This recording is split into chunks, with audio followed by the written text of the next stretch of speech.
Okay, this is Colliding World 101 here, and today we're going to be doing a review comparison on these two airsoft handguns and what they do, how they perform, and which one I prefer, and if you're trying to buy one, which one you should get, I guess.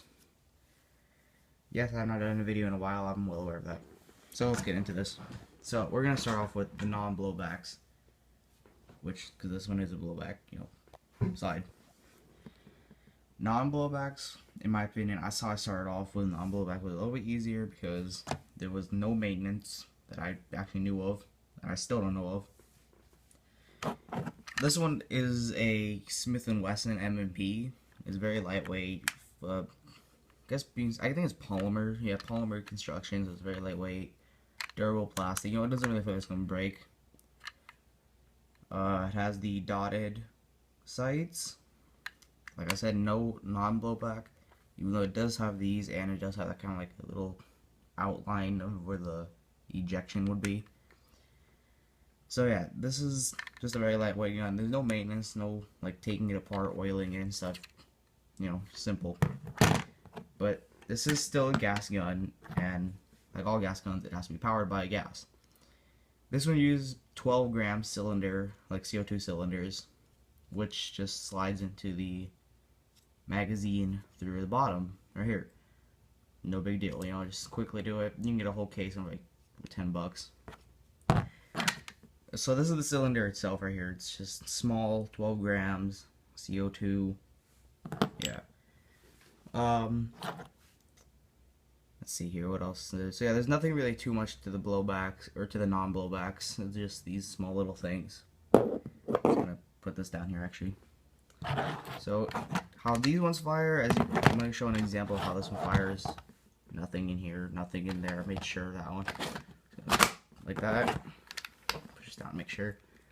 Take the safety off, push it upwards. So there's nothing in here. So this one, since non-blowback, means that the slide does not move. Just shoots air or projectile with air. Alright. Personally, I like this mag more than that one. More than this one right here. Even though this one's metal, it's still bulky. This is very thin, full plastic construction, like a stronger plastic.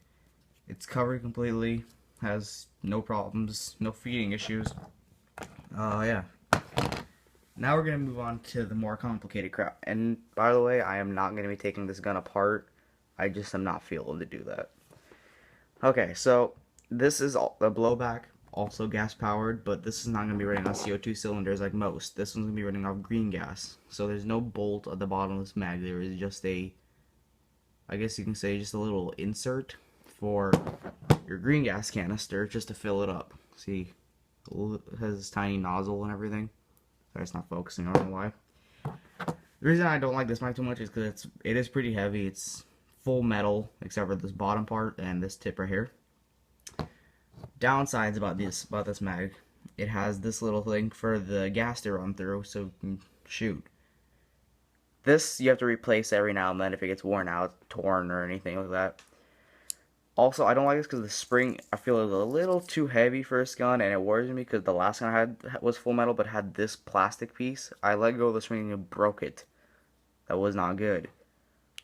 But I guess this one's more better construction because this is a WE, I guess, WE, whatever you want, full metal. Alright, green gas, the reason I use green gas instead of propane is because green gas has that lubricant inside of it, so you don't really have to do too much maintenance every time. Unlike propane, where you actually have to add the lubricant after you fill it up. Problem about this one is that, like I said with the downside about this top part, it also has it down here. There's these O-rings inside. I have to get mine replaced because it is leaking gas. And when it leaks gas, that costs you money because you have to buy more cans. To the gun itself, though. The gun itself is full metal, very good construction, solid, not too bulky, just there. One white dot at the bottom or the top. Alright, so yeah, trigger. Only plastic parts is the handguard right here. That's it. Oh, and I don't know, this is actually metal. So yeah, just the handguard. Slide is back, really shows off that blowback. ejection port right there, I guess. Not really, it doesn't eject anything, it's just really the detail. Plus, so it can go back.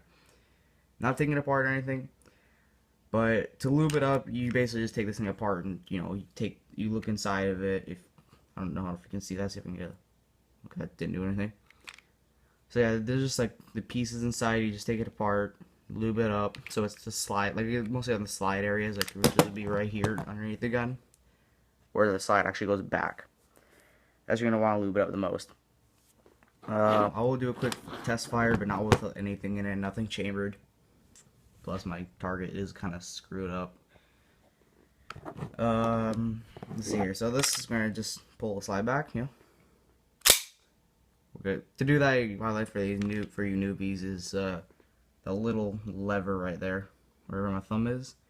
That'll go up into these grooves right there. That kind of like slanted one. It's gonna go in there. To take it apart, on the other hand, you're gonna want to, when this thing is back, you have to do this kind of manually. Pushes back until this little knob right here is like right there, lined up with that. Then you take you push it out through this pin right here. It's a little pin. Push that, and you can take out this whole piece right here, and then you just slide the thing forward.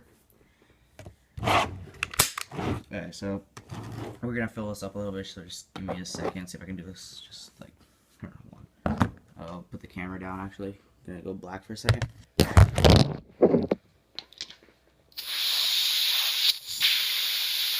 Make it like hell. Probably hear that. I don't know if you can. So we're gonna do this. Okay. There we go. I'm not gonna slide it back because it's gonna be too difficult for us to pull the hammer back, but just in case. Has a really solid kick from that metal. Do that again. Hold it down though.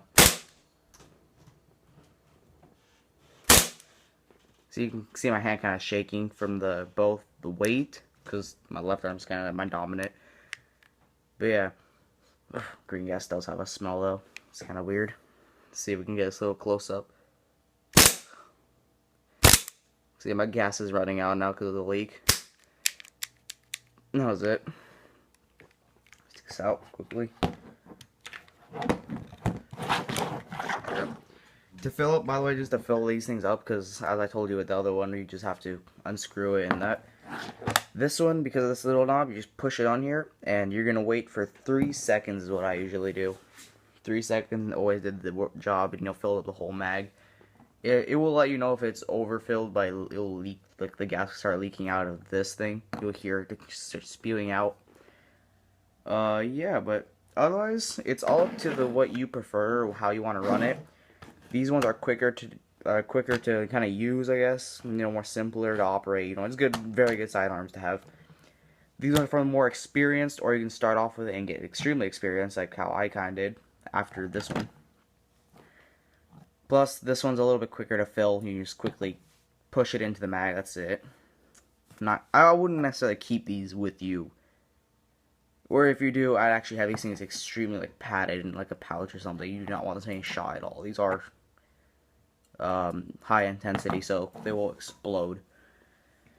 Yeah, so. Oh, by the way, green gas and propane. If you really want to do this, propane is cheaper. You can get a huge, pretty big canister, like maybe like from this big, all around. And just all I do is buy that extra nozzle.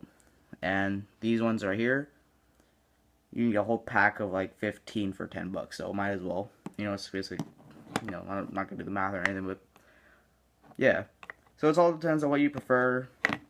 These ones, these small little non-blowbacks, no maintenance on it. Just kind of does everything on its own. Yes, this one has rails. Or you can go with these ones, more pricier compared to these ones. This one's like $30. This one's like $100 something. And yeah, that's about it. So it's all about what you prefer, what you want to run with, or you can get both if you have the money for it, and just in case one runs out, you can always have the other one. So yeah, Flying World signing off here. Good luck in the games, happy airsofting, and have a good summer.